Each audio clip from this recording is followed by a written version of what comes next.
Hello everyone, this is Natasha and welcome back to the English Pod. If you are new here, let me tell you that in this channel, we upload new episodes every day to help you improve your English step by step. You will find stories, examples, and useful expressions that you can use in daily life. So make sure to listen carefully and practice with me. Today I want to share some everyday situations that will help you build your listening skills and also give you more confidence when you speak. Let me begin with a simple story about one of my neighbors. His name is Daniel. Daniel is a teacher, and every morning he goes to school by bus. One day, the bus was very late, and he had to wait almost 30 minutes. Instead of getting angry, he used that time to review his lesson notes and also talk with another passenger, Mrs. Clark. She was also waiting for the bus and shared that she works at a library. This small conversation helped both of them feel calm and positive. The lesson here is that even in small situations, like waiting for the bus, you can use your English to connect with others. Another story is about Sarah, who is learning English because she wants to communicate better with her husband's family. They live in another country, and she visits them every summer. At first, she felt shy because she thought her English was not good enough, but she decided to practice by describing simple things she saw every day. For example, she would say, "The weather is sunny today," or "The food is delicious." Over time, these small sentences built her confidence, and now she can have longer conversations during family dinners. This shows that progress comes from practicing little by little, not from being perfect right away. Now let me give you another example from my own experience. Last week, I went to the market and the shopkeeper, Mr. Ahmed, was very friendly. I asked him about the fresh vegetables, and he explained how the tomatoes were grown on his farm. I listened carefully, and then I repeated some of his words to make sure I understood. He smiled and said, "Yes, that's right." That moment reminded me how repeating and checking understanding is a very powerful way to improve English. When you listen to people, try to notice not only the words, but also the way they use expressions. For example, when someone says, "Could you help me, please?" It is a polite request. You can practice these expressions at home by speaking them aloud. Imagine you are asking your friend or your wife or your husband for help and say, "Could you bring me a glass of water, please?" This way, the phrase becomes natural for you. Another helpful idea is to describe your daily routine in English. Let us take an example with Michael. He works as an engineer. Every evening when he comes home, he tells his wife about his day. Instead of speaking in his first language, he now tries to explain his day in English. He says, "I went to the office at 8. I worked on a project with my team. At lunch, I ate chicken and rice." By doing this every day, Michael not only improves his vocabulary, but also builds a habit of thinking in English. As you listen to these examples, try to imagine yourself in these situations. If you are waiting for a bus, talk to someone politely. If you are visiting family, use simple sentences to describe what you see. If you are shopping in the market, ask questions about the products. If you are at home, explain your day to your husband or wife in English. All of these small actions will make your English more natural and your confidence stronger. Let us think about another situation that many people face every day: going to the doctor. Imagine a man named David. David sometimes feels nervous because he is not sure how to explain his problem in English. One time he had a bad cough and went to see the doctor. When the doctor asked, "What is the problem?" David slowly said, "I have been coughing for 3 days. My throat is dry and I feel tired." The doctor understood him very well and gave him the right medicine. After that experience, David felt more confident. The lesson here is that even if your sentences are not perfect, if you speak clearly and use simple words, people will understand you. Now let me share another daily life story. Emma is a mother of 2 children. She is learning English because her children are studying in an English medium school. Every evening she helps them with homework, but sometimes the words are difficult. Instead of giving up, she uses a small dictionary to check the meaning. For example, when her daughter asked, "Mom, what does journey mean?" Emma looked it up and said, "It means traveling from one place to another." By learning together with her children, Emma not only improves her own English, but also encourages her kids. This shows us that learning English can become a family activity. Here is another useful story about shopping. Peter wanted to buy a new pair of shoes. He went to a store and the shop assistant asked, "How can I help you?" Peter replied, "I am looking for black shoes, size 42. The assistant brought him 2 pairs. Peter tried them on and said, "This pair is comfortable, but it is too expensive. Do you have something cheaper?" The assistant showed him another pair, and Peter bought it. By practicing these simple shopping phrases, Peter learned how to express his needs politely and clearly. Another very practical way to improve your English is at restaurants. Imagine Anna goes to a small restaurant with her husband. The waiter comes and says, "Good evening. May I take your order?" Anna answers, "Yes, please. I would like chicken soup and rice." Her husband says, "I will have grilled fish with vegetables." At the end, Anna says, "Could we have the bill, please?" These are common phrases you can use almost anywhere in the world. If you practice them at home, you will feel more ready when you visit a real restaurant. Let me also tell you a short story about traveling. A man named Robert was traveling to another city for work. At the train station, he needed to ask for help.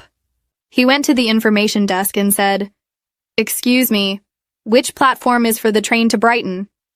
The worker replied, "Platform 3. Robert thanked him and found the train. Even though Robert's English was not advanced, he managed to communicate because he asked politely and used a clear question.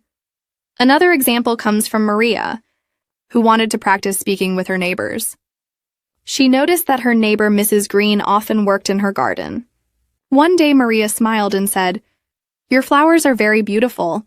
Mrs. Green replied, "Thank you. Would you like to sit and have some tea?" From that day, Maria often visited her neighbor, and little by little she practiced more English.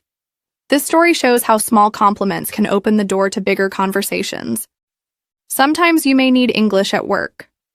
Let us think about Ahmed, who works in an office. Every morning his manager asks him, "How is the project going?" At first, Ahmed only said, "Good," but later he started to use longer sentences. He said, "The project is almost finished. We need 2 more days to complete the report." This way, Ahmed improved his vocabulary and also showed his manager that he could explain clearly. Another situation many people face is asking for directions. For example, Michael was visiting a new city, and he could not find the post office. He asked a man on the street, "Excuse me, where is the post office?" The man answered, "Go straight, then turn left after the bank." Michael repeated, "Straight and then left after the bank?" The man said, "Yes, that's correct." Michael thanked him and found the post office easily. This shows the importance of repeating information to make sure you understand it. Daily routines are also a great way to practice English.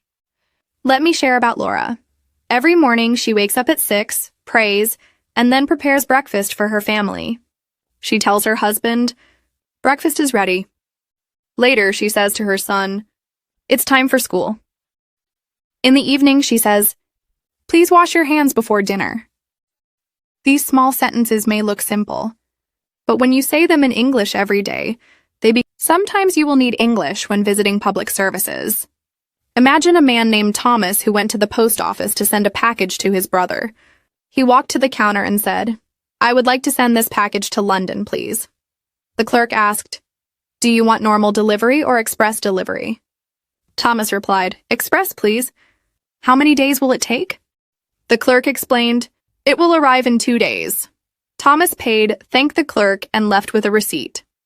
This shows how simple phrases like "I would like," "how many days," and "thank you" can help you complete tasks confidently. Another useful situation is at the airport. Sophie was traveling with her husband for a short holiday. When they arrived at the check-in desk, the staff member asked, "May I see your passports, please?" Sophie handed them over and said, "Here you are." Then the staff member asked, "Do you have any luggage to check in?" Sophie replied, "Yes, we have 2 bags." Later at security, Sophie had to ask, "Can I take my water bottle inside?" The officer said, "No, you must throw it away." Although the experience was a little stressful, Sophie managed to communicate clearly with short, polite questions. Let us look at another daily event. John wanted to fix a problem at home because the sink was leaking. He called a plumber and said, "Hello, my kitchen sink is leaking. Could you come tomorrow morning?" The plumber replied, "Yes, I can come at 9 o'clock." John thanked him and waited for the repair. The next day when the plumber arrived, John explained, "The water keeps dripping even when the tap is closed." By explaining in simple English, John solved his problem quickly. We can also think about school situations. Rachel is a student in a language class. Sometimes she does not understand everything the teacher says. One day, the teacher explained a new grammar rule, but Rachel was confused. She raised her hand and said, "Sorry, could you explain that again, please?" The teacher smiled and explained slowly. Rachel realized that asking for clarification is not a sign of weakness, but a good way to learn. This is an important lesson for every English learner. Do not be afraid to ask for repetition or explanation. Another story comes from Mark, who works as a taxi driver in a busy city. Many of his customers are tourists who speak English. At first, Mark only knew simple phrases like, "Where do you want to go?" and "Please pay here." But over time, he started adding more sentences. Now he says things like, "Do you prefer the faster route or the cheaper one?" Or "Would you like me to stop at a shop before your destination?" By slowly building his vocabulary at work, Mark improved his English naturally. In daily life, it is also important to make phone calls in English. Imagine Helen needed to book an appointment at the dentist. She called and said, "Good morning, I would like to make an appointment with Dr. White." The receptionist asked, "When would you like to come?" Helen answered, "Next Tuesday in the afternoon, if possible." The receptionist replied, "Yes, 3 o'clock is available."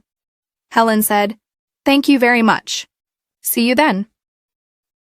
This short phone call shows how polite and clear phrases make the conversation easy. Let me share another experience from daily shopping. David went to the grocery store and wanted to buy bread. He asked the shopkeeper, "Excuse me, is this bread fresh?" The shopkeeper replied, "Yes, it was baked this morning." David then asked, "Do you have whole grain bread?" The shopkeeper showed him another loaf. David bought it and said, "Thank you, have a nice day." These simple exchanges help you practice politeness and also build vocabulary for food and shopping. Let us think about neighbors again. Anna lives in an apartment building. One day she met her neighbor, Mr. Jones, in the elevator. She smiled and said, "Good morning. How are you today?" Mr. Jones replied, "I am fine, thank you. How about you?" Anna answered, "I am good. I am going to work now." These short conversations may seem small, but they are very powerful for building confidence in English. Another situation is at the hospital. A man named Richard had to take his wife to the hospital for a checkup. At the reception desk, he said, "Good afternoon. My wife has an appointment with Dr. Khan." The receptionist asked for her name and checked the list. Then she said, "Please sit in the waiting area. The doctor will call you soon." Richard thanked her and helped his wife sit down. This story shows how you can use polite, clear English in important moments. Now let us talk about travel again. Maria and her husband were staying in a hotel. When they arrived, the receptionist said, "Welcome. Do you have a reservation?" Maria replied, "Yes, it is under the name Maria Johnson." The receptionist asked, "Would you like a room with 1 bed or 2 beds?" Maria said, "1 bed, please." Later, when they needed extra towels, Maria called the reception and said, "Could you please send 2 extra towels to room 304? The staff member replied, "Of course. They will arrive soon."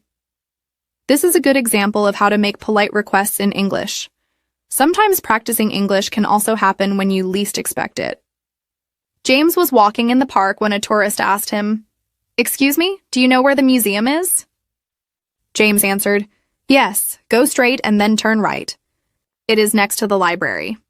The tourist thanked him, and James felt proud because he helped someone using English. This shows how small acts of kindness can also become opportunities for practice. At work, you might need English during meetings. For example, Olivia works in an international company. During a meeting, her manager asked, "What is your opinion about this project?" At first, Olivia was nervous, but she said slowly, "I think the project is useful, but we need more time to finish it." The manager nodded and said, "Thank you for your opinion." Even though Olivia's answer was simple, it showed that she could share her ideas clearly. Another story is about Paul, who wanted to buy medicine at the pharmacy. He said, "Hello, I have a headache. Could you give me something for the pain?" The pharmacist gave him tablets and explained how to take them. Paul repeated, "2 tablets every 6 hours?" The pharmacist replied, "Yes, that is correct." By repeating the instructions, Paul made sure he understood. This is an excellent strategy for learners. Let us think about family communication. Sophia decided to speak English at home with her husband for 15 minutes every evening. They would talk about their day, what they ate, or what they planned to do tomorrow. At first, they made many mistakes, but they laughed and encouraged each other. Over time, those 15 minutes became easier, and now Sophia feels more confident when speaking with others outside the home. Another daily life story is about George, who visited a bank. He needed to open an account. He said to the clerk, "Good morning. I would like to open a savings account." The clerk asked, "Do you have your passport and proof of address?" George gave the documents and completed the process. Although it was a little difficult, George managed because he used polite and direct sentences. Language can also help in emergencies. Imagine Linda was in a supermarket when suddenly the lights went out. She asked the worker, "Excuse me, what happened?" The worker replied, "There is a small power cut." "Please wait a few minutes." Linda stayed calm and thanked him. Even in unexpected situations, her simple English helped her understand. Sometimes you may need English when ordering online. For example, Adam bought a book online, but it did not arrive. He wrote an email to customer service. He wrote, "Hello, I ordered a book 2 weeks ago, but I have not received it. Could you check the delivery status, please?" A few hours later, he received a reply. "We are sorry for the delay. The book will arrive tomorrow." This shows that writing polite messages in English is very useful. We can also look at classroom interactions. Emily's son is in primary school. She often talks to his teacher. One day, the teacher said, "Your son is doing very well in reading, but he needs more practice in writing." Emily replied, "Thank you for telling me. I will help him practice writing at home." By keeping the conversation short and clear, Emily supported her child's education. Another important area is public transport. William wanted to take a bus to the city center. He asked the driver, "Does this bus go to the city center?" The driver replied, "Yes, but you need to change buses at the station." William repeated, "Change at the station?" The driver said, "Yes, that is correct." Sometimes you will need English when visiting a library. Imagine Sarah wanted to borrow a book. She went to the counter and said, "Good afternoon. Could you help me find a book about history?" The librarian smiled and asked, "Do you have a library card?" Sarah replied, "Yes, here it is." The librarian showed her the history section, and Sarah borrowed 2 books. Before leaving, she said, "Thank you very much." This shows how easy library conversations can be if you use short and polite sentences. Let us look at another story. David was invited to his friend's house for dinner. When he arrived, he said, "Thank you for inviting me. Your home is very nice." During the meal, he said, "The food is delicious." At the end, he added, "I had a wonderful time. Thank you for your kindness." These polite expressions are useful in social visits, and they make people feel happy and respected. Now let us think about going to a clothing store. Emma wanted to buy a jacket. She asked the shop assistant, "Excuse me, can I try this jacket in medium size?" The assistant gave her one, and Emma tried it on. She looked in the mirror and said, "It is comfortable, but do you have it in blue?" The assistant brought another jacket, and Emma said, "Yes, this is perfect. I will take it." These are common sentences you can use when shopping for clothes. Another example comes from Tom, who often eats at a cafeteria near his office. One day, he wanted to try something new. He asked the server, "What is today's special?" The server replied, "Chicken curry with rice." Tom said, "That sounds good. I will have one, please." Later, when he finished his meal, he said, "It was very tasty. Thank you." By using these phrases, Tom made his lunch more enjoyable and practiced English at the same time. Let me tell you about Clara, who often takes her children to the park. Sometimes she meets other parents there. One day, she started a conversation with another mother. Clara said, "Your baby is very cute. How old is she?" The mother replied, "She is 2 years old." Clara answered, "My daughter is 3. They can play together." This small talk helped Clara make new friends and practice English in a natural way. Another daily life situation is at the barber shop or hair salon. Michael went for a haircut and said, "Good morning. I would like a short haircut, please."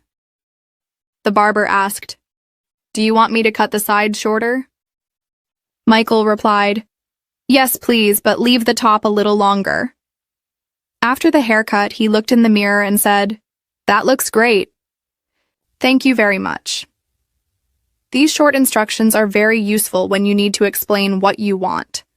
Sometimes people also need English in hotels when there is a problem. For example, Anna and her husband were staying in a hotel when the air conditioner stopped working. Anna called the reception and said, "Good evening. The air conditioner in our room is not working.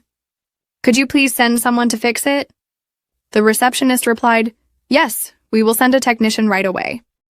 Within a few minutes, the problem was solved.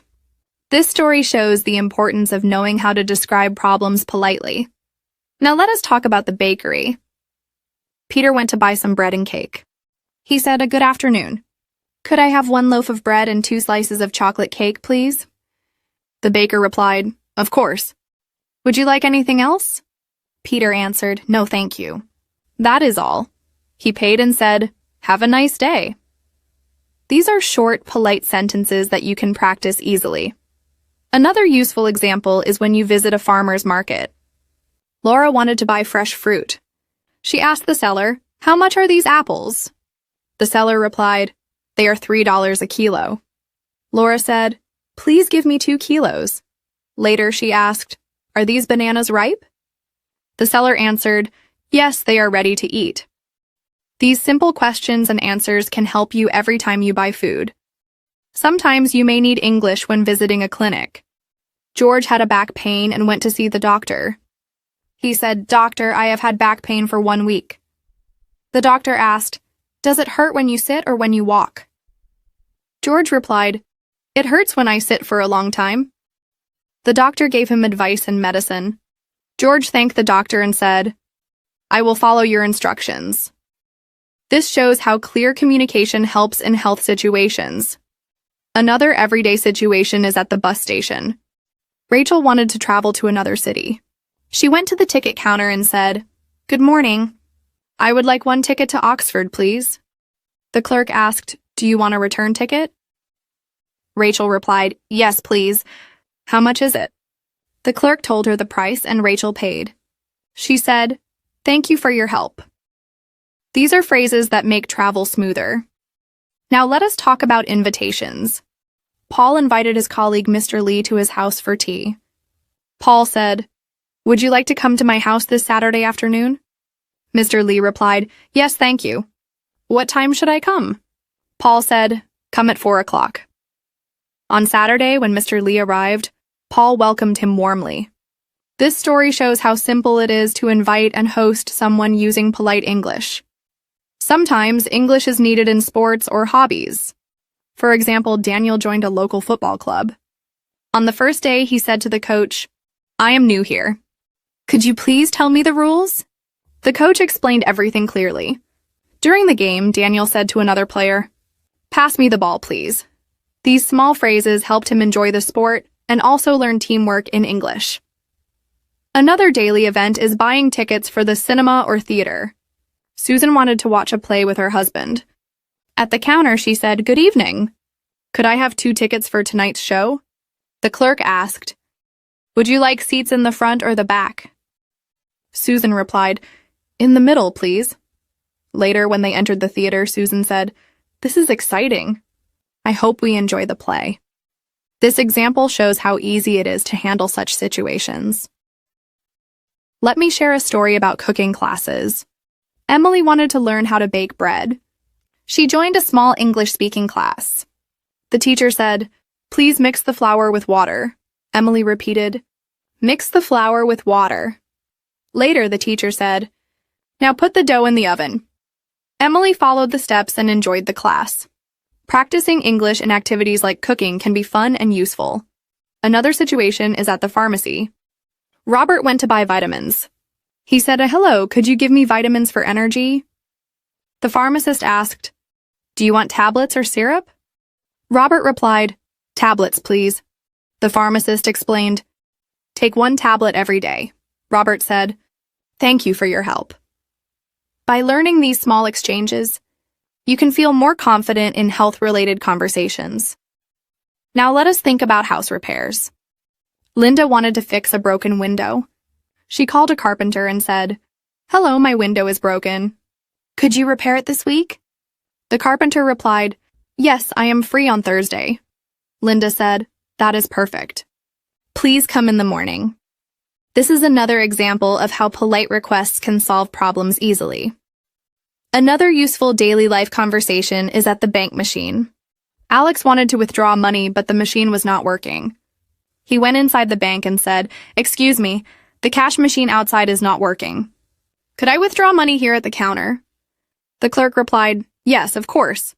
Please show me your card." Alex completed his task and said, "Thank you very much." We can also think about weather conversations. Lucy met her neighbor, Mrs. Taylor, outside. Lucy said, "It is very hot today, isn't it?" Mrs. Taylor replied, "Yes, it is hotter than yesterday." Lucy added, "I hope it rains tomorrow." These are very common small talk phrases that people use every day, and practicing them will help you join conversations naturally. Another example comes from Peter, who wanted to rent a flat. He met the landlord and said, "Good morning. I am interested in renting this flat. How much is the rent per month?" The landlord replied, "It is $600. Peter asked, "Does the rent include water and electricity?" The landlord said, "Water is included, but electricity is separate." Peter thanked him and decided to think about it. These phrases are important when discussing housing.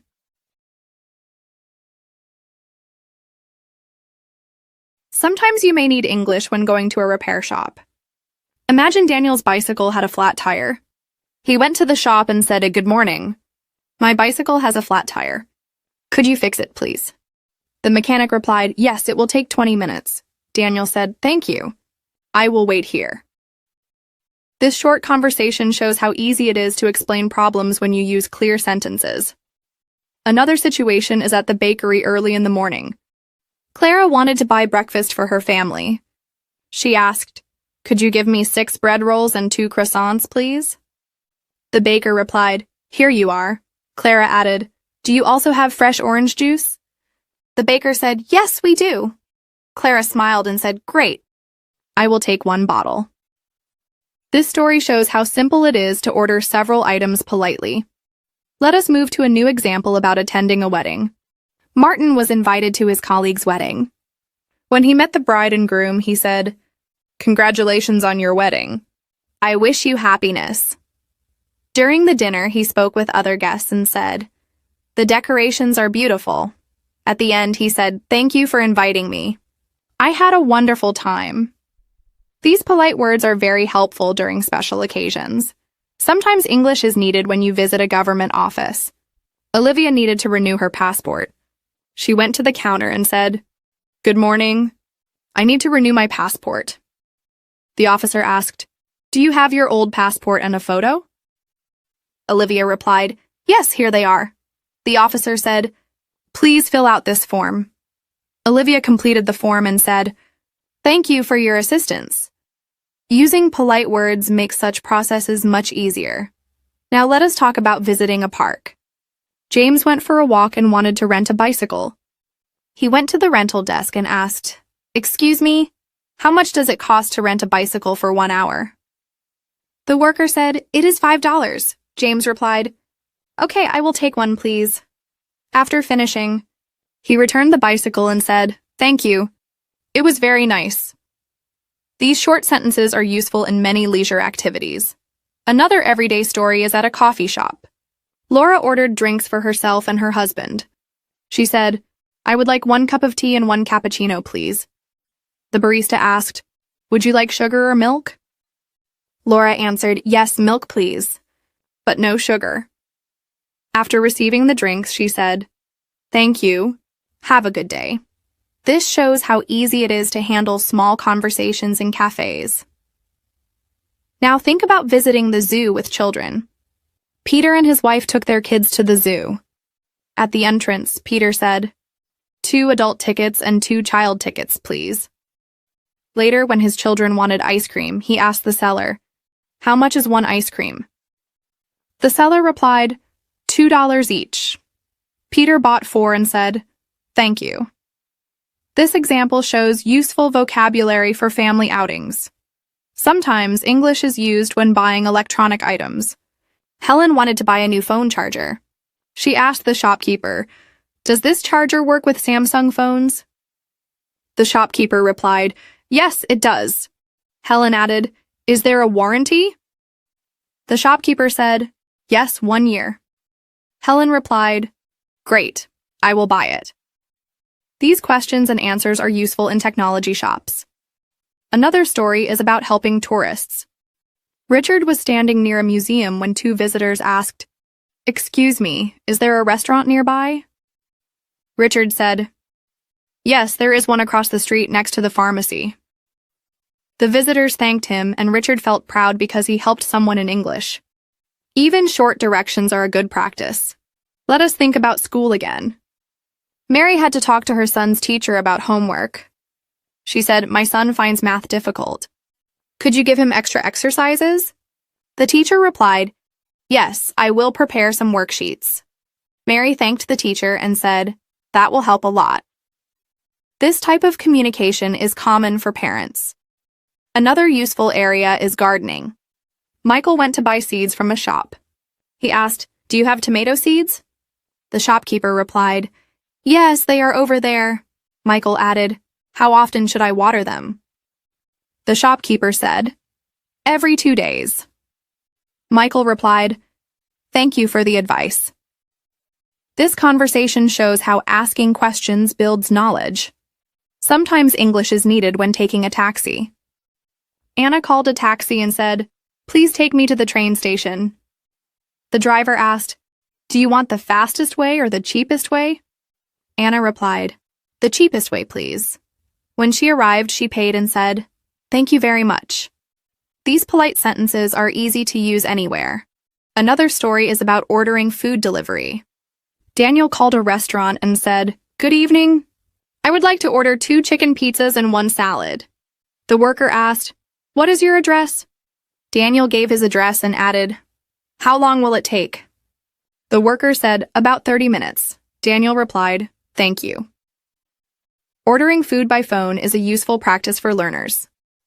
Let us now think about visiting a bookshop. Emily wanted to buy a dictionary. She asked, "Excuse me, do you have an English dictionary?" The shopkeeper replied, "Yes, we have several." Emily said, "I would like one for beginners." The shopkeeper gave her a book, and Emily said, "Perfect. I will take it." This shows how to make specific requests. Sometimes you may need English when attending a class or seminar.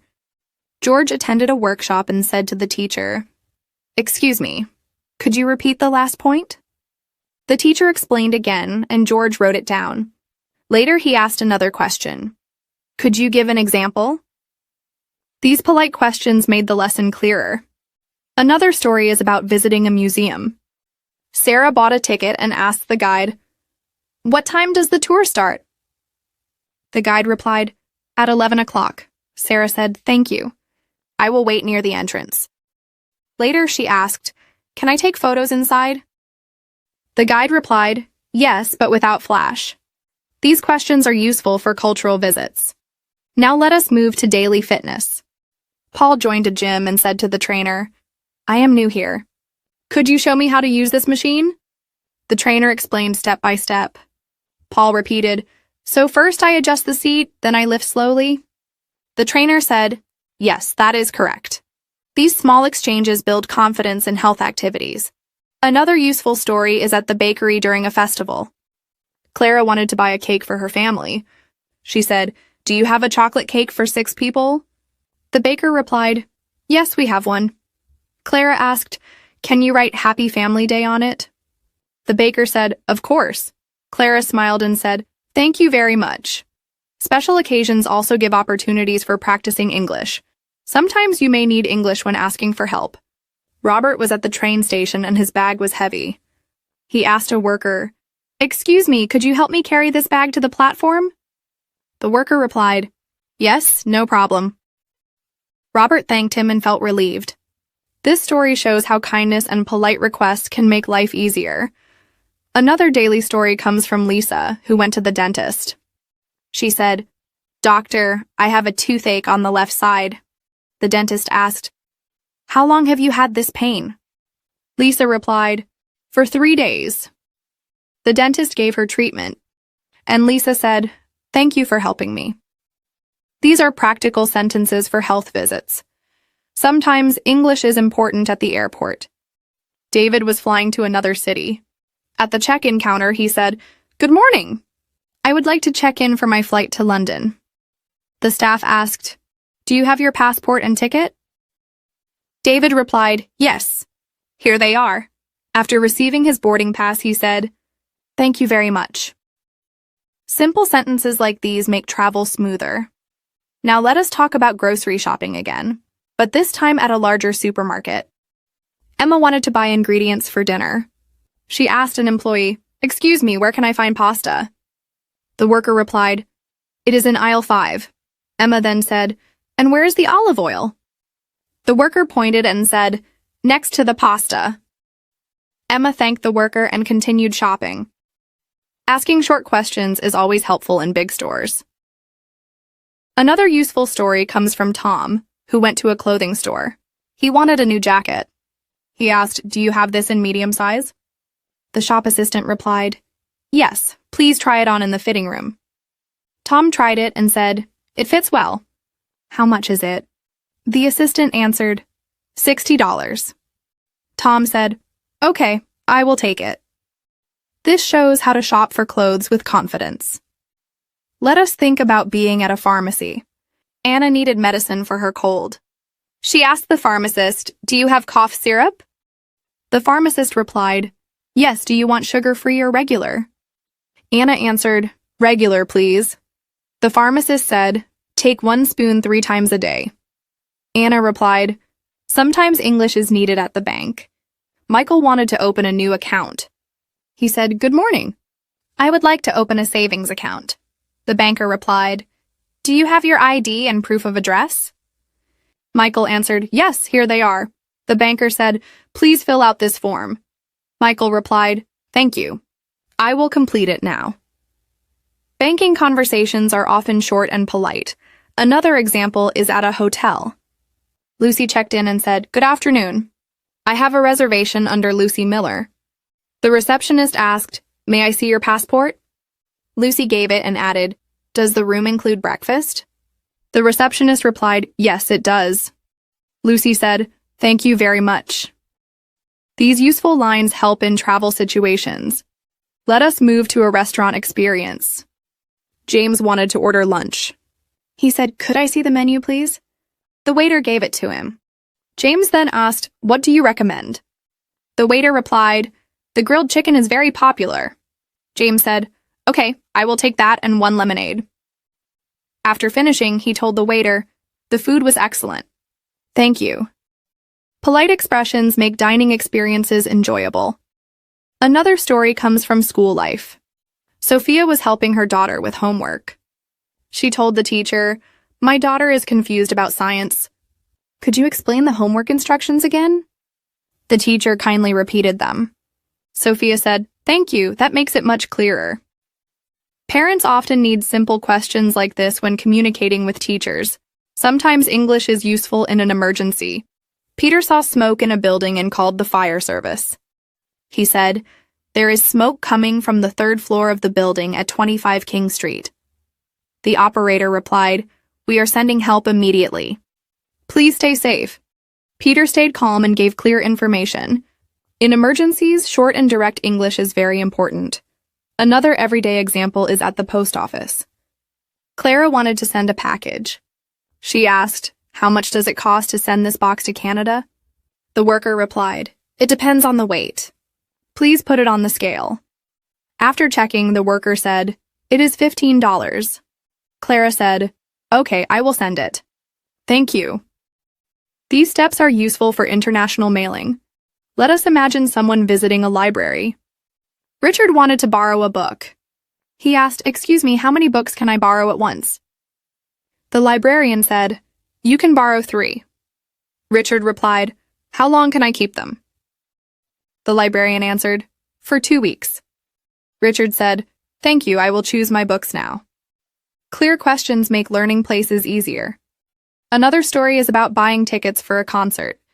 Olivia went to the ticket office and said, "Good evening. I would like 2 tickets for the concert tomorrow." The seller asked, "Do you prefer front seats or balcony seats?"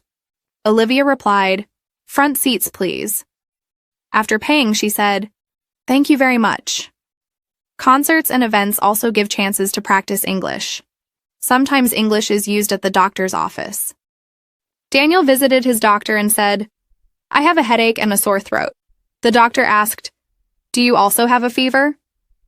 Daniel replied, "Yes, a little." The doctor gave him medicine and said, "Take this twice a day." Daniel answered, "Thank you for your help." Such sentences are very practical in medical situations. Let us talk about using English at work. Maria needed to ask her manager a question. She said, "Excuse me, could you explain this report to me?" The manager explained. Maria then said, "Thank you. I understand it better now." Workplaces often require clear and polite English. Another story is at the cinema. John wanted to watch a film. He asked, "What time does the movie start?" The cashier replied, "At 7:30. John said, "2 tickets, please." After buying popcorn, he told the seller, "Thank you." Going to the cinema uses simple but useful vocabulary. Sometimes English is needed when meeting new people. Emma introduced herself at a party and said, "Hello, my name is Emma. Nice to meet you." The other person replied, "Nice to meet you too." Emma asked, "Where are you from?" These basic introductions are important for social situations. Another useful story is about taking public transport. George wanted to take a bus. He asked the driver, "Does this bus go to the city center?" The driver replied, "Yes, it does." George said, "How much is the fare?" The driver answered, $2. George paid and said, "Thank you." Using English on buses and trains is common. Let us now think about sports. Paul wanted to join a football club. He asked the coach, "Can I join the practice today?" The coach replied, "Yes, please join us at 4 o'clock. Paul said, "Thank you. I am excited to play." Sports activities also provide many chances to use English. Sometimes English is used in a cafe with friends. Sarah ordered for her group. She said, 3 cups of coffee and 1 slice of cake, please. The barista asked, "Do you want milk in the coffee?" Sarah replied, "Yes, for all 3. After receiving the order, she said, "Thanks a lot." Cafes are simple places for practicing polite language. Another story is about asking for directions. Alex was lost in the city. He asked a passerby, "Excuse me, how do I get to the train station?" The person replied, "Go straight and turn left at the traffic lights." Alex said, "Thank you very much." Clear sentences help travelers everywhere. Sometimes English is needed when renting a car. Michael asked at the counter, "I would like to rent a car for 2 days." The worker asked, "Do you have a driving license?"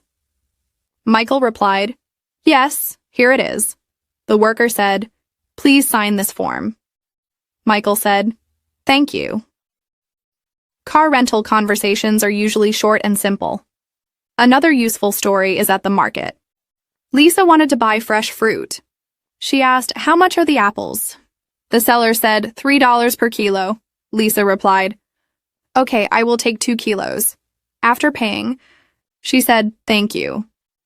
Markets are excellent places for practicing English numbers. Let us talk about daily household needs. Helen needed a plumber. She called and said, "Hello, my sink is leaking. Can you come tomorrow morning?" The plumber replied, "Yes, at 9 o'clock." Helen said, "Thank you. I will be at home." Phone conversations like this are common in everyday life. Another story is about meeting at the train station. Anna was waiting for her cousin. She asked an officer, "Excuse me, when does the train from Paris arrive?" The officer replied, "At 3 o'clock." Anna said, "Thank you." Travel stories give simple practice. Sometimes English is needed when visiting a museum. Robert went to a history museum with his wife. At the entrance, he asked, "How much is the ticket?" The staff replied, $10 per person. Robert said, "2 tickets, please." Inside, he asked a guide, "Where is the Egyptian section?" The guide pointed and said, "On the 2nd floor." Robert thanked him and enjoyed the visit. Simple questions make cultural trips more comfortable. Another everyday situation is in a bakery. Emma wanted to buy bread. She asked, "Do you have whole wheat bread?" The baker replied, "Yes, here it is." Emma said, "1 loaf, please." The baker wrapped it and gave it to her. Emma replied, "Thank you very much." Bakeries are easy places to practice short, polite requests. Now let us imagine going to the barber shop. Daniel wanted a haircut. He said, "Good afternoon. Could you cut my hair short, please?" The barber replied, "Of course." "Would you like it very short or medium?" Daniel answered, "Medium, please." After the haircut, Daniel said, "It looks good. How much is it?" The barber replied, $15. Daniel said, "Here you are." "Thank you." This is a simple but useful conversation. English is also important at the dentist. Lucy visited her dentist and said, "I have a toothache." The dentist asked, "Which tooth is painful?" Lucy replied, "The one at the back on the right." The dentist examined her and said, "You need a small filling." Lucy answered, "Thank you. Please do it." Clear sentences like these make health visits easier. Another story is at a park. David saw a family having a picnic. He asked a guard, "Excuse me, is it allowed to sit on the grass?" The guard replied, "Yes, but please do not litter." David said, "Of course, thank you." Parks are social places where small, polite questions are useful. Sometimes English is needed at work meetings. Maria had to explain her project. She said, "This project will take 3 weeks. We need to finish by the end of the month." Her colleague asked, "Do you need any help?" Maria replied, "Yes, I need help with the presentation slides." By using short sentences, Maria communicated clearly in her office. Now let us talk about school again. A boy named Sam asked his teacher, "Could you explain the math problem again?" The teacher replied, "Yes, look at step number 2. Sam said, "Oh, now I understand. Thank you." Students often need to repeat questions until they understand. This helps learning. Another situation is at the bus station. Clara wanted to buy a ticket. She said, "1 ticket to Oxford, please." The clerk asked, "Single or return?" Clara replied, "Return, please." The clerk gave her the ticket and Clara said, "Thank you." Transport situations often have simple but important questions. English is also useful at the gym. Paul went to join a gym. He asked, "How much is the monthly fee?" The receptionist replied, $35. Paul said, "Does that include classes?" The receptionist answered, "Yes, let us think about visiting a friend's house." Anna was invited to dinner. She said, "Thank you for inviting me." "Your house is beautiful." Her friend replied, "Thank you. Please sit down." During the meal, Anna said, "The food tastes delicious." These polite sentences are useful in social visits. Another story is about buying vegetables at a street market. James asked, "How much are the tomatoes?" The seller replied, $2 per kilo. James said, "I will take 1 kilo, please." After paying, he said, "Thank you. Have a good day." Street markets are excellent for practicing numbers and prices. Sometimes English is needed at the airport security check. Sarah was traveling. The officer asked, "Do you have any liquids in your bag?" Sarah replied, "Yes, a small bottle of water." The officer said, "Please remove it." Sarah replied, "Okay." Simple answers keep the process easy. Now let us imagine being in a bookshop. Tom wanted to buy a dictionary. He asked, "Do you have an English to Spanish dictionary?" The shop assistant replied, "Yes, here it is." Tom said, "How much is it?" The assistant answered, $20. Tom said, "I will take it, thank you." Bookshops are perfect places to practice English about learning. Another example comes from traveling by taxi. Michael needed to go to a hotel. He told the driver, "Please take me to the Grand Hotel on King Street." The driver said, "Yes, no problem." At the end, Michael asked, "How much is the fare?" The driver replied, $12. Michael paid and said, "Thank you." Taxis often need clear, short instructions. English is also useful in technology shops. Peter wanted to buy a new phone. He asked, "Does this phone have a good camera?" The shop assistant replied, "Yes, it has a 12-megapixel camera." Peter said, "How much does it cost?" The assistant answered, $300. Peter replied, "Okay, I will buy it." Shops often require simple product questions. Another story is about helping tourists. Linda was walking in her city when a tourist asked, "Excuse me, can you tell me where the bus station is?" Linda replied, "Yes, go straight and turn right." The tourist said, "Thank you very much." Linda felt happy to help. Helping others in English builds confidence. Sometimes English is needed in hospitals. Daniel went to visit his wife. At the reception, he asked, "Which room is for Mrs. Daniel Smith?" The nurse replied, "Room 205 on the second floor." Daniel said, "Thank you for the information." Hospitals require calm, polite questions. Now let us think about family life. Emma spoke English at home with her children. She said, "Please finish your homework." Later, she told her husband, "Dinner is ready." Everyday family sentences are simple but help in practice. Another story is about paying bills. Robert went to the electricity office. He said, "I want to pay my electricity bill." The clerk asked, "Do you have your account number?" Robert replied, "Yes, here it is." The clerk took the money and Robert said, "Thank you very much." Paying bills uses clear and short English. Sometimes English is needed at the police station. John lost his wallet. He told the officer, "I lost my wallet in the park this morning." The officer asked, "What does it look like?" John replied, "It is black leather with my ID inside." The officer wrote it down and said, "We will contact you if we find it." This is an important example of reporting something. Another useful story is at the repair shop. Anna's washing machine was broken. She called and said, "Hello, my washing machine is not working. Can you repair it?" The worker replied, "Yes, we can come tomorrow at 10. Anna said, "Thank you. I will wait at home." Repair service calls often use short instructions. Now let us talk about hobbies. Paul joined an art class. He told the teacher, "I want to learn painting." The teacher said, "Welcome, please start with drawing." Paul said, "Thank you. I am excited to practice." Hobbies bring new vocabulary and confidence. Another everyday situation is asking for time.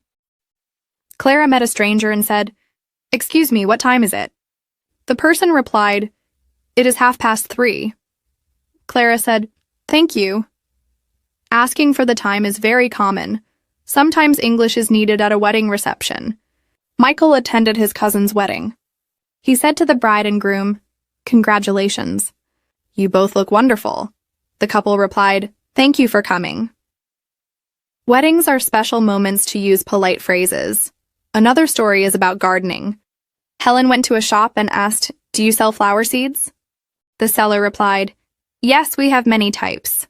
Helen said, "I will take roses, please." Small hobbies like gardening are good ways to learn new words. Sometimes English is needed at a job interview. David applied for a new office job. The interviewer asked, Can you tell me about yourself? David replied, Yes, I have 5 years of experience in accounting. I am hardworking and organized. The interviewer then asked, Why do you want this job? David said, Because I want to use my skills in a bigger company. Interviews require clear, confident answers. Another everyday situation is at the flower shop. Emma wanted to buy flowers for her husband's birthday.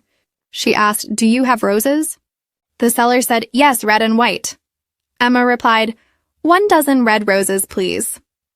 The seller wrapped them, and Emma said, Thank you. They are beautiful. Flower shops are places where polite English is used. Now let us imagine being at the hardware store. Tom needed tools. He asked, Do you sell screwdrivers? The worker replied, Yes, on that shelf. Tom said, Thank you. I also need a hammer. The worker showed him. Tom said, I will buy both. Clear shopping questions make life easier. Another example comes from being in a taxi at night. Sarah told the driver, Please take me to the central station. The driver asked, Do you prefer the fast road or the short road? Sarah replied, The short road, please. At the end, she asked, Can I pay by card? The driver answered, Yes. These useful sentences make traveling safe. English is also important at the swimming pool. Paul wanted to join. He asked the receptionist, What are the opening hours?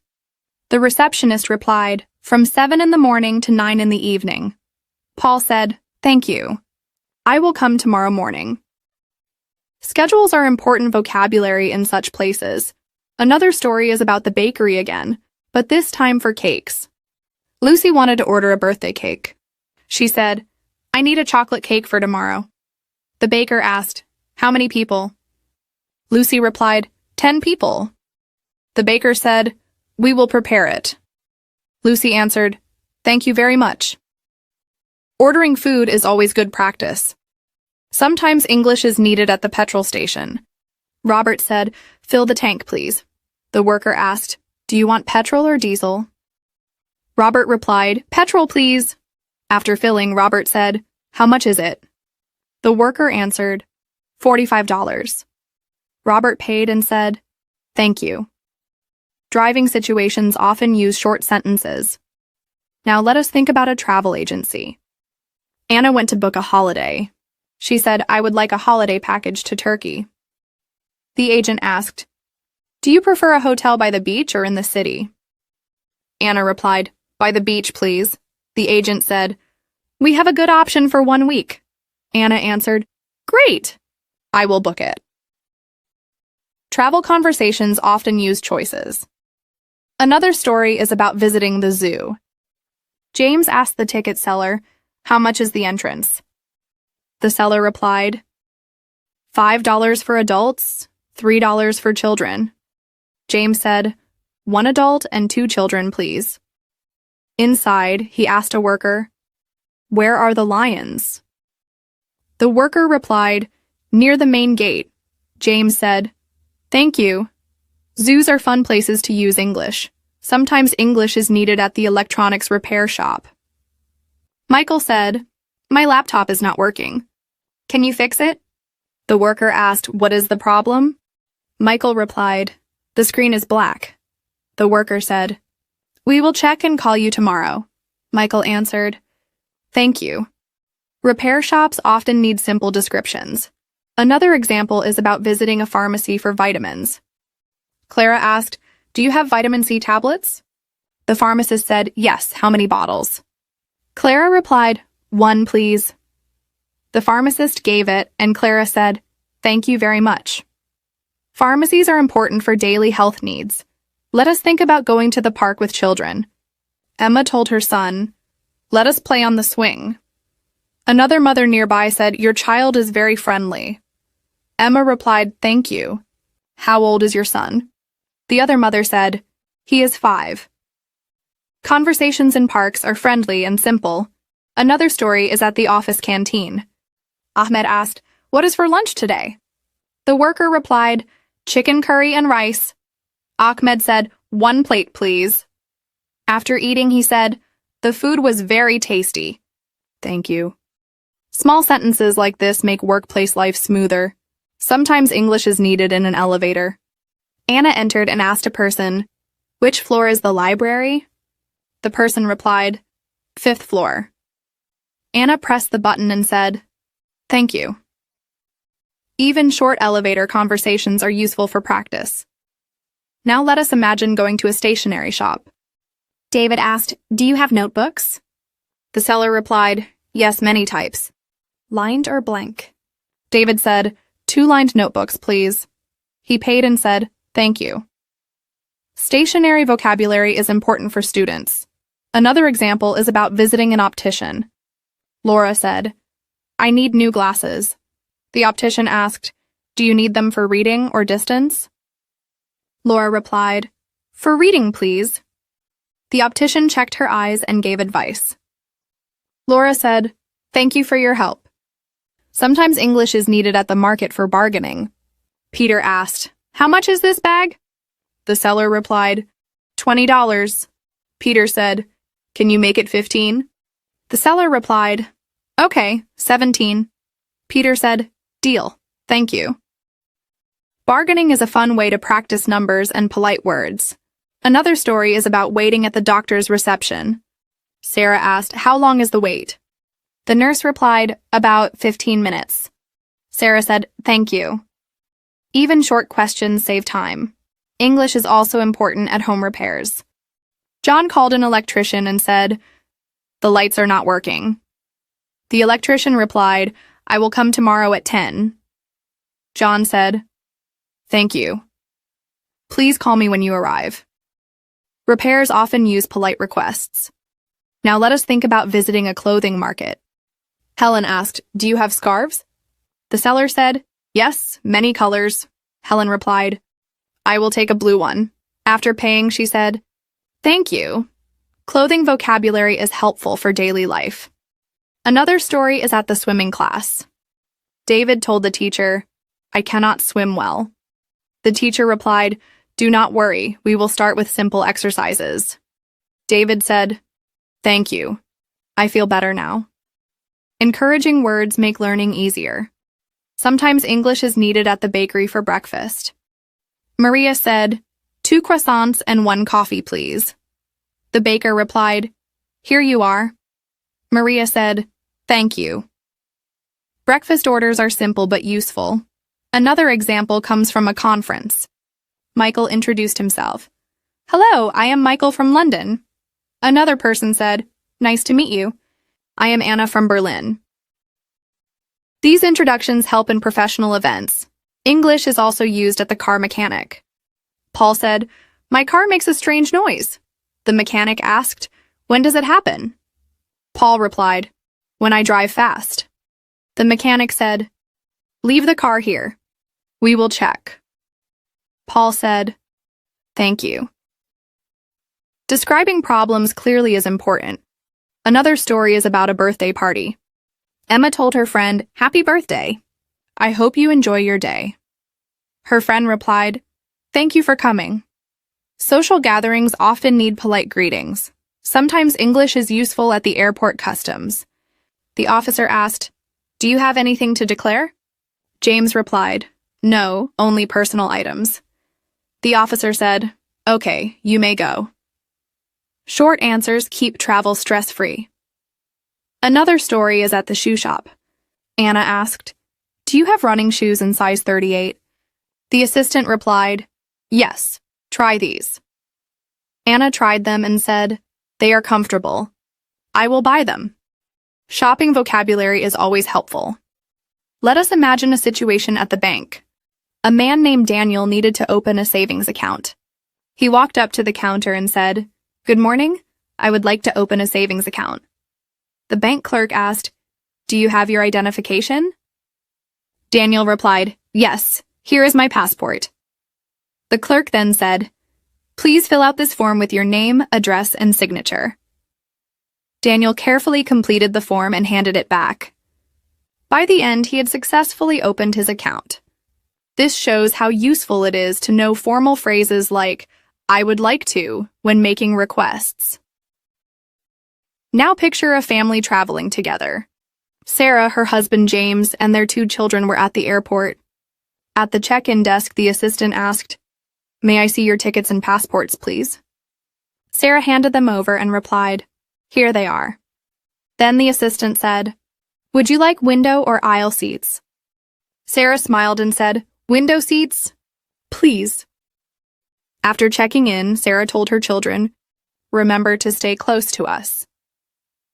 These small interactions are excellent examples of travel English that can make journeys smoother.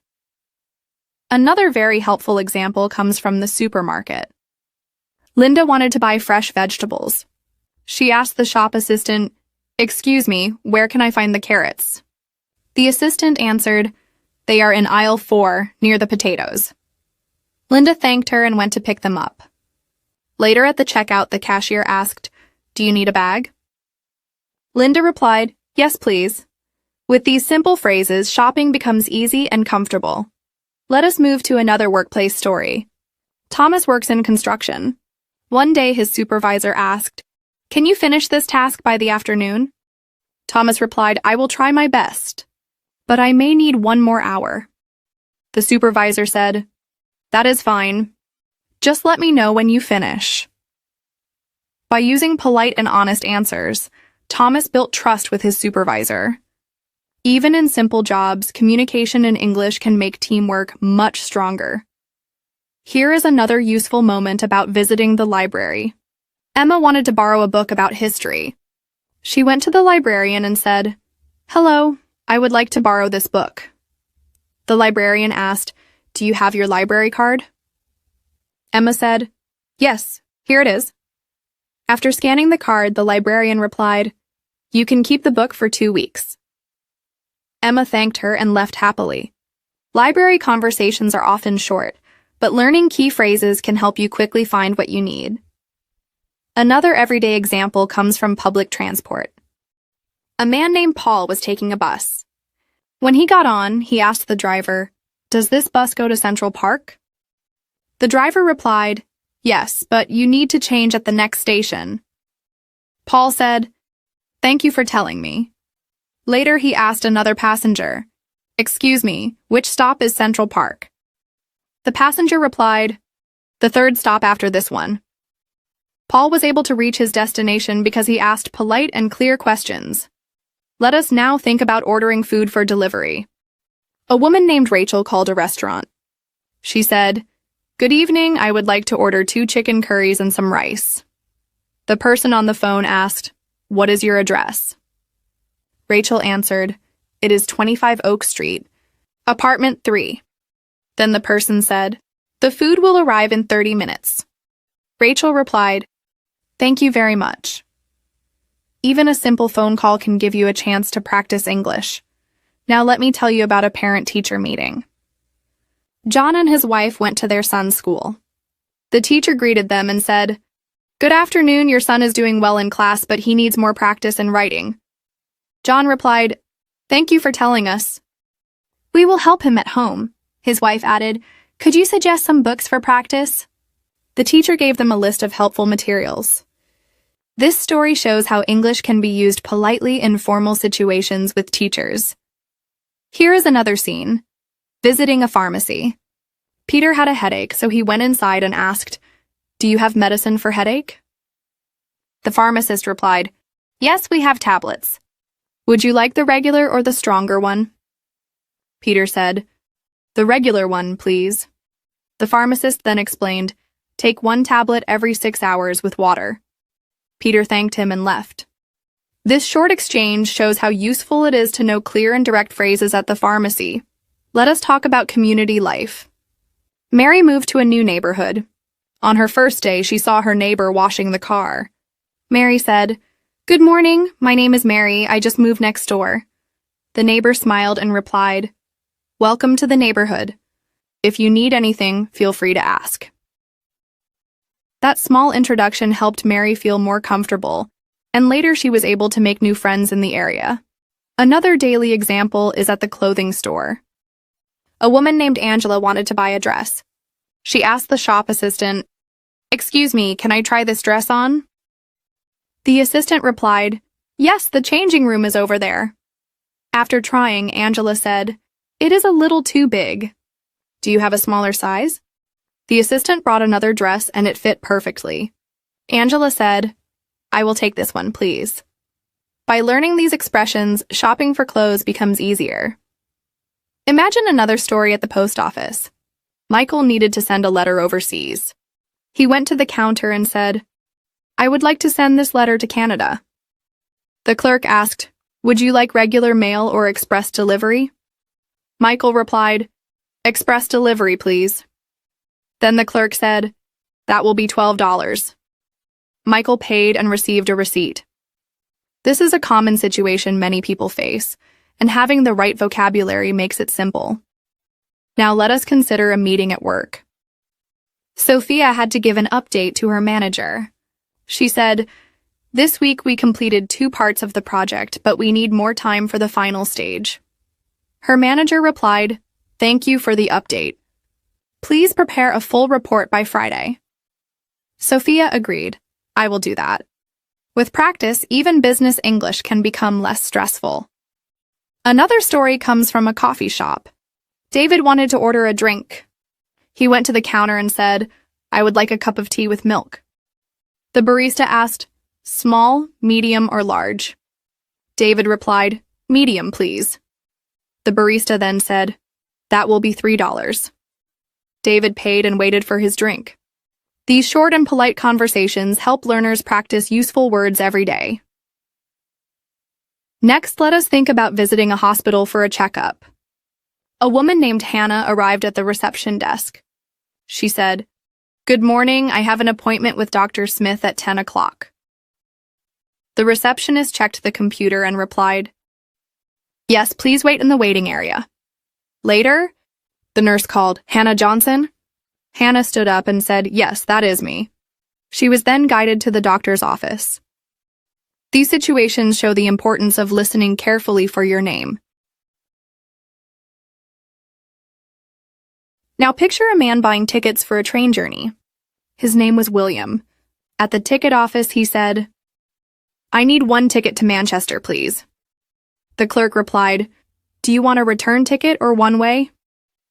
William answered, "Return ticket, please." The clerk asked, "Would you like first class or standard?" William said, "Standard is fine."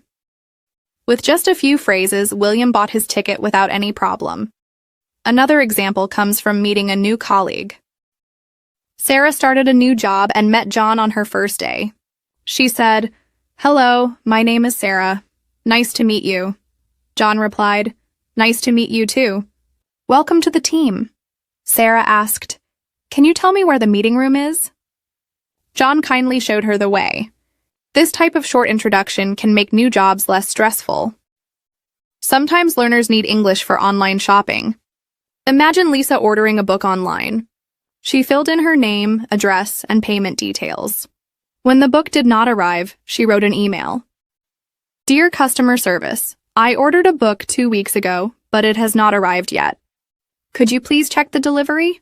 A customer service worker replied, "We are sorry for the delay. The book will arrive in 3 days." Writing short emails in English is also a very practical skill. Let us also talk about going to the park. A man named Adam took his children there. A stranger asked him, "Excuse me, is there a playground in this park?" Adam replied, "Yes, it is on the other side, near the lake."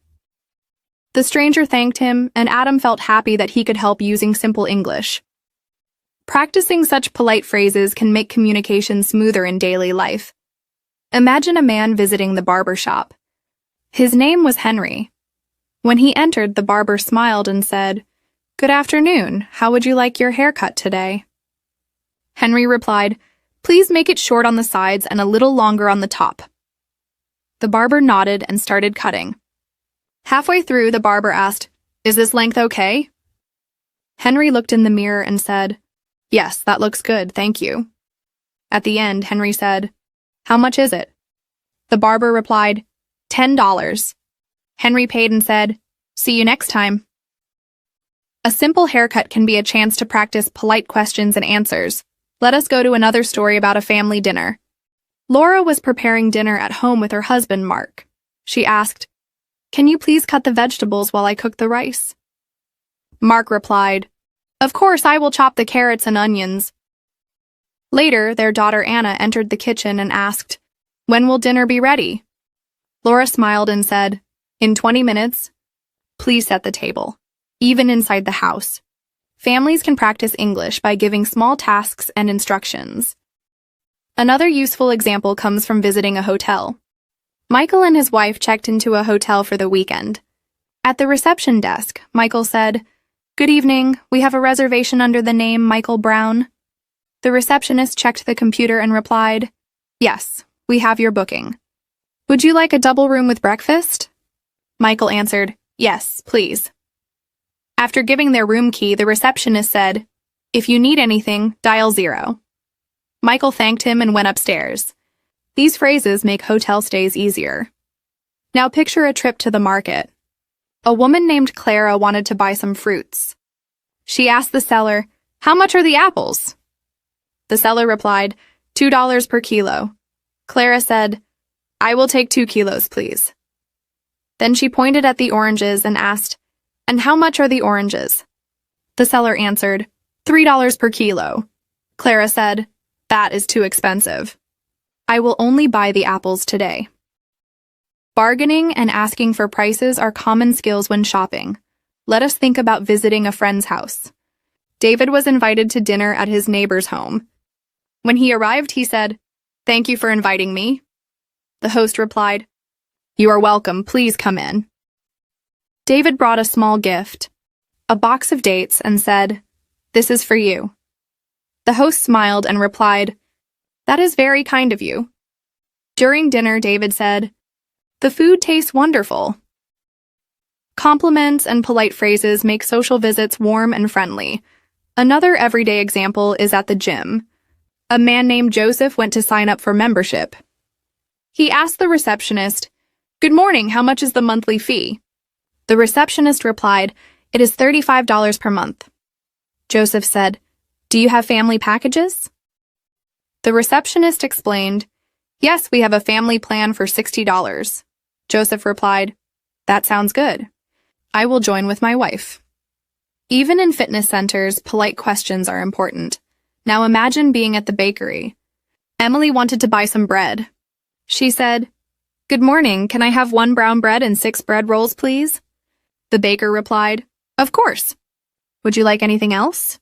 Emily thought for a moment and said, "Yes, 2 slices of cake, please." The baker packed everything and said, "That will be $8. Emily paid and said, "Thank you. Goodbye." Shopping at a bakery is another chance to practice common words. Let us move to a train journey. A man named Richard boarded the train and looked for his seat. A passenger was sitting there, so Richard politely said, "Excuse me, I think this is my seat, number 12. The other passenger checked his ticket and said, "Oh, I am sorry, I am in seat 14. He moved, and Richard sat down. Later, the ticket inspector came and Richard handed over his ticket. The inspector smiled and said, "Thank you." Polite language keeps travel smooth. Here is a story about borrowing tools. Peter needed a hammer to fix something at home. He knocked on his neighbor's door and said, "Good afternoon, may I borrow your hammer?" The neighbor replied, "Of course. Just return it tomorrow." Peter said, "Thank you very much. I really appreciate it." The next day, Peter returned the hammer and said, "Here it is. Thank you again." These small interactions help build good neighborly relations. Another practical story is about going to a conference. Sarah attended a business meeting in another city. At the registration desk, she said, "Good morning, I am here for the technology conference. My name is Sarah Green." The staff checked and gave her a badge. Later, Sarah introduced herself to another participant, saying, "Hello, my name is Sarah. I work in project management." The other person replied, "Nice to meet you. I work in finance." Conferences give a chance to practice professional introductions. Let us now visit a small cafe. Paul wanted to order for his family. He said, "Can we have 2 coffees, 1 tea, and 3 sandwiches, please?" The waiter wrote down the order and asked, "Would you like them to eat here or take away?" Paul replied, We will eat here, thank you. After eating, Paul asked, Could we have the bill, please? The waiter brought it, and Paul paid. Simple food vocabulary is always useful. Now picture going to the zoo. Lisa took her children there. At the entrance, she said, 2 adult tickets and 2 child tickets, please. The clerk replied, That will be $20. Lisa paid and entered. While walking, her son asked, Mom, what animal is that? Lisa replied, That is a giraffe. It has a very long neck. Visiting places like zoos can be a fun way for families to practice English together. Here is another example from school life. A student named Ahmed raised his hand and asked the teacher, Excuse me, can you explain this exercise again? The teacher replied, Of course. Let me give another example. After the explanation, Ahmed said, Thank you. Now I understand. Asking for help in class is an important skill for learners. Let us also talk about visiting a museum. Rachel and her husband wanted to see an art exhibition. At the counter, Rachel said, 2 tickets for the exhibition, please. The clerk replied, Would you like the audio guide as well? Rachel answered, Yes, that would be helpful. During the visit, Rachel listened carefully and learned new words about art. Museums often offer quiet spaces to practice listening. Another everyday story is about fixing something in the house. John called a plumber and said, Good afternoon, my sink is leaking. Can you come tomorrow? The plumber replied, Yes, I can come at 10 in the morning. John said, Thank you. I will be at home. When the plumber arrived, John said, Please let me know the cost before you start. Clear communication helps avoid confusion in services. Now imagine a community event. Maria attended a small festival in her town. She met new people and introduced herself, saying, Hello, my name is Maria. I live nearby. One woman replied, Nice to meet you. I live on the next street. They talked about the event and shared stories about their families. Simple introductions at community events can lead to new friendships. Another common example is at the dentist. Kevin went for a checkup. He said to the receptionist, Good morning. I have an appointment at 9. The receptionist replied, Yes, please take a seat. When the dentist called him in, Kevin said, I have some pain in my tooth. The dentist checked and said, You need a small filling. Kevin agreed, Okay, please do it. Health visits are also good practice for English. Let us imagine buying flowers. Anna wanted to surprise her husband on their wedding anniversary. She went to the florist and said, I would like a bouquet of red roses, please. The florist replied, How many would you like? Anna said, 12, please. The florist arranged them and said, Here you go. Anna replied, They are beautiful, thank you. Even small moments like this. Here is a story about asking for help on the street. William was lost in a new city. He asked a passerby, Excuse me, could you tell me how to get to the bus station? The passerby replied, Go straight, then turn right at the traffic light.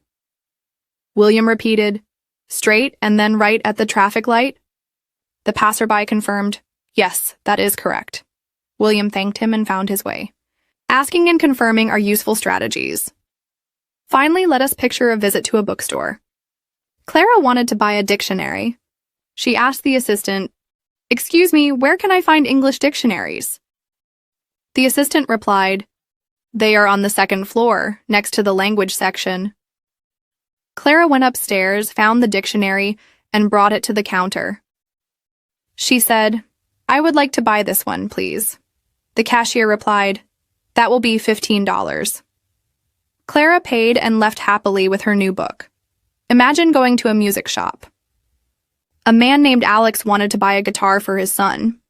He said to the shop assistant, Hello, I am looking for a beginner guitar for my son. The assistant replied, We have several models. Would you like acoustic or electric? Alex said, Acoustic, please. After trying a few, Alex chose one and said, I will take this guitar, thank you. The assistant packed it and Alex left happy. Music shops are excellent for learning instrument names and asking questions politely.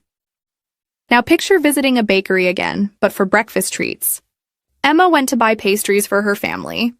She asked, "Good morning, can I have 4 croissants and 2 muffins?" The baker replied, "Of course." "Anything to drink?" Emma said, "Yes, 2 cups of coffee." "Please." She paid and said, "Thank you." Everything looks delicious. Ordering breakfast is simple, yet it gives good practice for numbers and polite requests. Let us imagine being at a playground. A mother named Helen went with her daughter Lily. Helen asked another parent, "Excuse me, is it okay if my daughter plays on the slide?" The other parent replied, "Yes, of course." Lily ran happily, and Helen smiled and said, "Thank you." Later, another child asked Lily, "Do you want to play tag?" Lily said, "Yes, let's play." Parks provide informal conversation practice for children and adults alike. Another useful example is at the grocery store. Peter needed to buy milk and eggs. He asked, "Where can I find fresh milk?" The store worker replied, "Aisle 3, next to the cheese." Peter found the milk and then asked, "And where are the eggs?" The worker said, "They are in the refrigerated section." Peter thanked him and said, "That was very helpful." Simple shopping sentences help learners feel confident in supermarkets. Now imagine a situation at a pharmacy. Maria had a cold and needed medicine. She said, "Good afternoon, I have a cold. Can you recommend something?" The pharmacist replied, "Yes, take these tablets and drink plenty of water." Maria asked, "How many times a day should I take them?" The pharmacist answered, 3 times a day, after meals. Maria said, "Thank you. I will follow your advice." Pharmacists often give clear instructions, making them useful for practicing English. Let us move to a scene in a clothing shop. Laura wanted to buy a new jacket. She asked the shop assistant, "Excuse me, do you have this jacket in size medium?" The assistant replied, "Yes, here it is." Laura tried it on and said, "It fits perfectly. I will take it." The assistant packed it and Laura said, "Thank you very much." Shopping for clothes is a simple way to learn colors, sizes, and polite phrases. Another story comes from taking a taxi. David needed to go to the train station. He told the driver, "Please take me to the main train station." The driver asked, "Do you want the fastest route or the shortest?" David replied, "The fastest route, please." During the ride, David asked, "How long will it take?" The driver answered, "About 20 minutes." David said, "Thank you." Taxi conversations require clear instructions and polite responses. Now imagine going to the library. A student named Sam needed a book for his project. He asked the librarian, "Excuse me, can you help me find a book on climate change?" The librarian replied, "Yes, the books are on the 3rd floor in the science section." Sam thanked her and said, "I appreciate your help." Later, Sam asked, "Can I borrow it for 2 weeks?" The librarian replied, "Yes, that is fine." Libraries offer useful vocabulary for students and adults alike. Another practical example is at a coffee shop. Anna went to order a drink. She said, "Good morning, I would like a cappuccino and a muffin, please." The barista replied, "Would you like sugar with your cappuccino?" Anna answered, "Yes, please, 1 teaspoon." After paying, Anna said, "Thank you very much." Coffee shops help learners practice polite requests and numbers. Let us imagine visiting a doctor's office. John had a stomach ache. At the reception, he said, "Good morning, I have an appointment with Dr. Adams at 10 o'clock. The receptionist replied, "Please take a seat. The doctor will see you shortly." When the doctor called him, John said, "I have been feeling pain in my stomach for 2 days. The doctor asked, "Have you eaten anything unusual?" John replied, "No, nothing different." After checking, the doctor said, "Take these tablets twice a day." John thanked the doctor and left. Health-related situations often require specific words and clear sentences. Now picture a man buying tickets for a movie theater, but for a children's show. Michael said, "Good afternoon, 2 tickets for the children's show, please." The cashier asked, "Do you want seats in the front or middle row?" Michael replied, "Middle row, please." After paying, Michael said, "Thank you."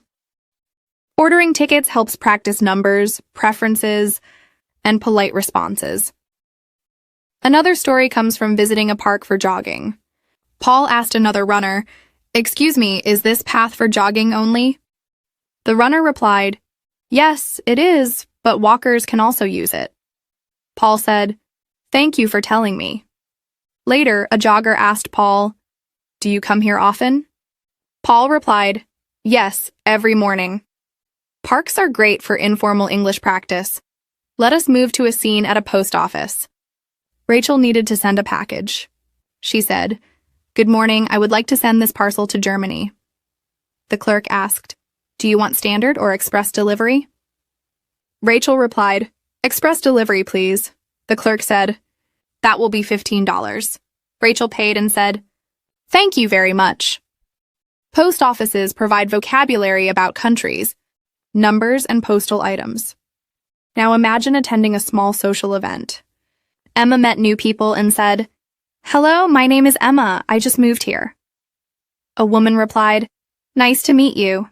"I am Clara," Emma asked. "Do you live nearby?" Clara answered, "Yes, just 3 streets away." Small talk at social events helps learners practice introductions and questions. Another everyday story is about using a taxi app. David booked a ride. When the driver arrived, David said, "Hello, I am David. Please take me to the city center." The driver replied, "Yes, no problem." "Do you want me to take the fastest route?" David said, "Yes, please." After arriving, David asked, "Can I pay by card?" The driver said, "Yes, that works." Using apps for rides is common, and learners can practice clear instructions and polite questions.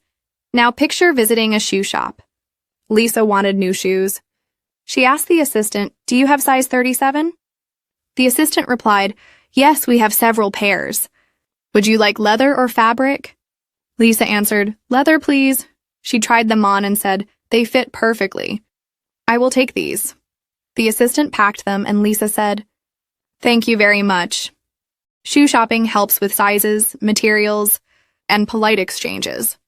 Another practical story is about buying vegetables at a market. John asked, "How much are the tomatoes?" The seller replied, $3 per kilo. John said, "I will take 2 kilos, please." Then he asked, "And what about cucumbers?" The seller replied, $2 per kilo. John bought the cucumbers as well and said, "Thank you very much." Markets are excellent for practicing numbers and polite conversation. Now let us imagine a visit to a pet store. Maria wanted to buy a small dog food pack. She asked, "Do you have dog food for small breeds?" The assistant replied, "Yes, here are some options." Maria said, "I will take this one, please." The assistant said, "That will be $10. Maria paid and said, "Thank you."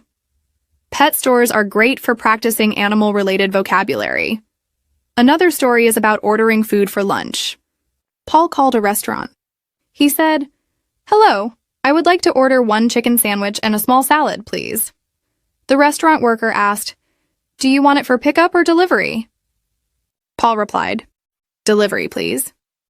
The worker said, "It will arrive in 20 minutes." Paul thanked him and waited.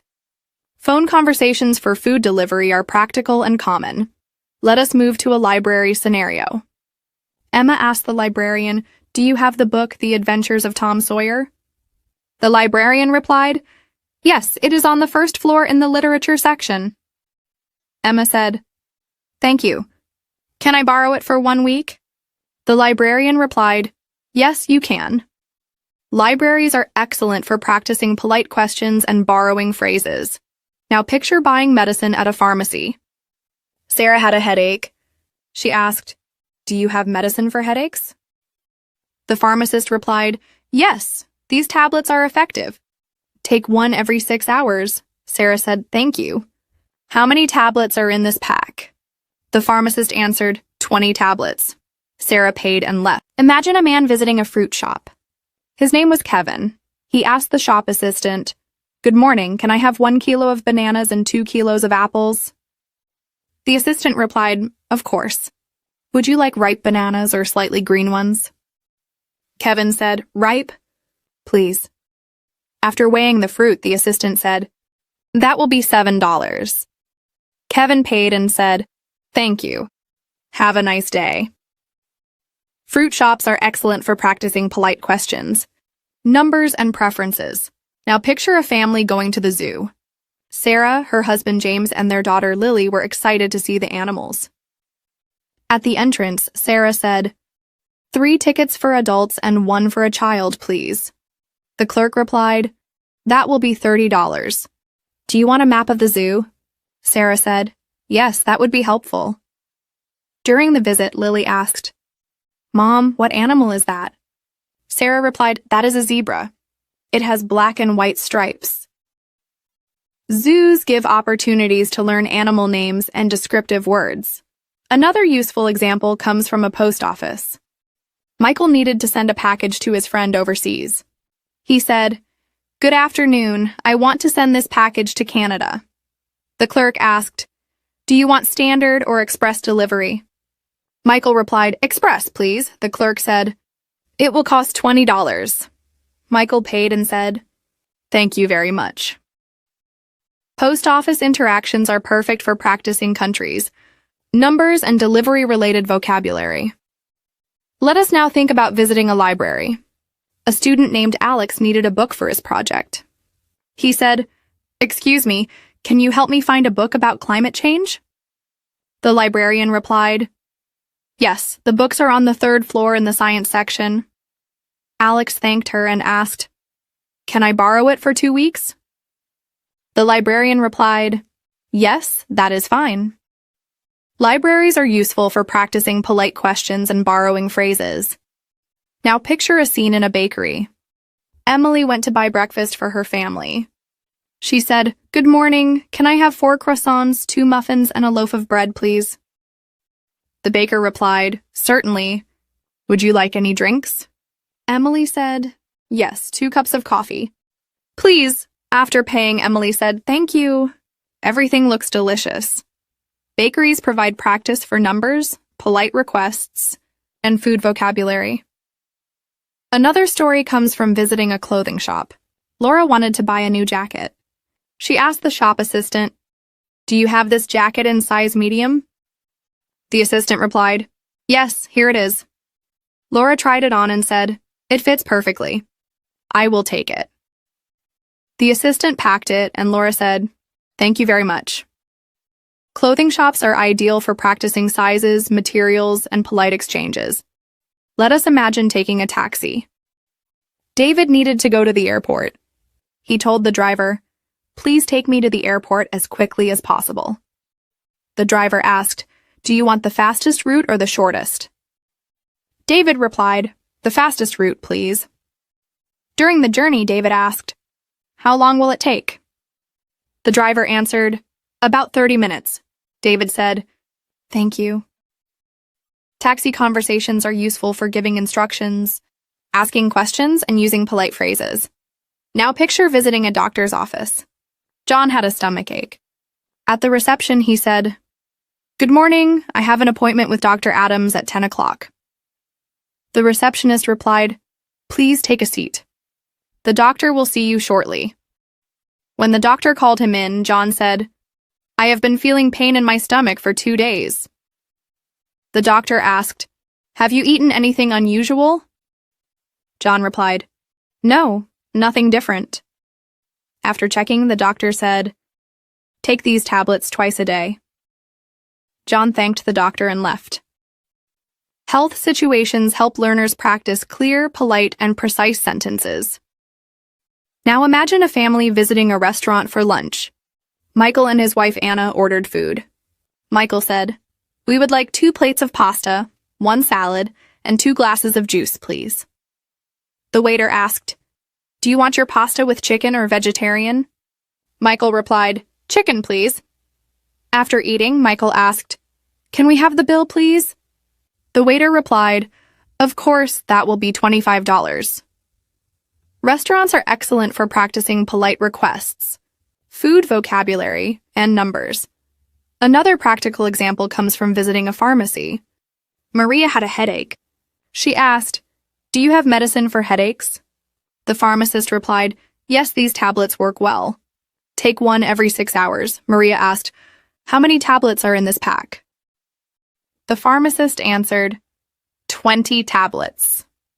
Maria paid and said, Thank you.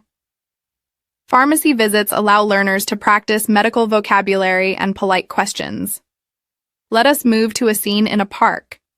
Paul went jogging and asked another runner, Excuse me, is this path for jogging only? The runner replied, Yes, but walkers can use it as well. Paul said, Thank you. Later, a jogger asked Paul, Do you come here every day? Paul replied, Yes, every morning. Parks provide opportunities for informal conversations, greetings, and polite questions. Now imagine visiting a shoe store. Lisa wanted new shoes. She asked the assistant, Do you have these shoes in size 37? The assistant replied, Yes, we have a few pairs. Would you like leather or fabric? Lisa said, Leather, please. She tried them on and said, They fit perfectly. I will take these. Shoe shops provide practice for sizes, materials, and polite phrases. Another story comes from a train journey. William needed to go to the city center. He asked the ticket clerk, One ticket to the city center, please. The clerk asked, Do you want a return ticket? William replied, Yes, please. Later, William asked a passenger, Excuse me, which stop is Central Station? The passenger replied, The third stop after this one. Train journeys are helpful for practicing directions, numbers, and polite requests. Now picture a scene at a pet store. Maria wanted to buy a small pack of dog food. She asked, Do you have food for small breeds? The assistant replied, Yes, here are some options. Maria said, I will take this one, please. The assistant said, That will be $10. Maria paid and said, Thank you. Pet stores are good for practicing animal vocabulary and polite exchanges. Let us imagine attending a wedding. Sarah and her husband attended the ceremony. She asked a woman nearby, Excuse me, where are the seats for guests? The woman replied, They are on the left side. Later, Sarah asked, Do you know when the ceremony will start? The woman said, It will begin in 5 minutes. Social events like weddings help learners practice questions, polite expressions, and listening carefully. Another everyday example is at a supermarket. Peter needed rice and oil. He asked the worker, Where can I find long grain rice? The worker replied, Aisle 7 next to the pasta. Peter thanked him and asked, And cooking oil? The worker said, It is on the same aisle. Supermarkets allow learners to practice numbers, measurements, and polite questions. Now picture a scene at a hotel. Michael checked in with his wife. He said, Good evening, we have a reservation under the name Michael Brown. The receptionist replied, Yes, would you like a double room or 2 single beds? Michael said, A double room. Please. The receptionist handed them the key and said, If you need anything, dial 0. Hotels provide situations for practicing polite requests, questions, and useful vocabulary. Another practical example is attending a school parent-teacher meeting. Laura and her husband visited the school. The teacher said, Your daughter is doing well, but she needs more practice in reading. Laura replied, Thank you for telling us. Can you suggest some books for practice?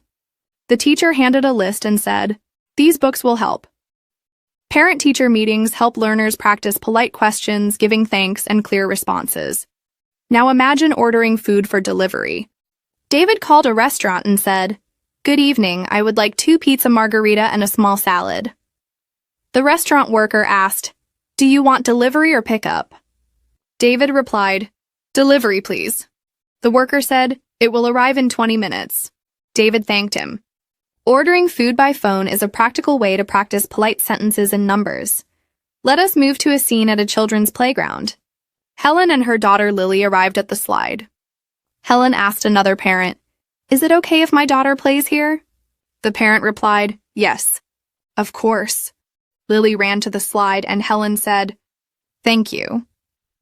Playgrounds offer opportunities for informal questions, greetings, and simple conversations. Another story comes from a cafe. Anna ordered drinks for her family. She said, "We would like 2 cappuccinos, 1 latte, and 3 sandwiches, please."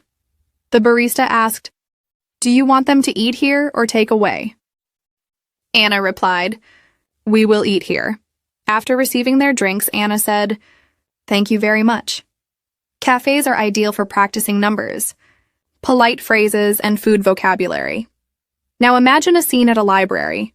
Alex asked the librarian, "Do you have a book on renewable energy?" The librarian replied, "Yes, it is on the 2nd floor in the science section." Alex said, "Thank you. Can I borrow it for 1 week?" The librarian replied, "Yes, you can." Libraries provide opportunities to practice polite requests, borrowing, and asking questions.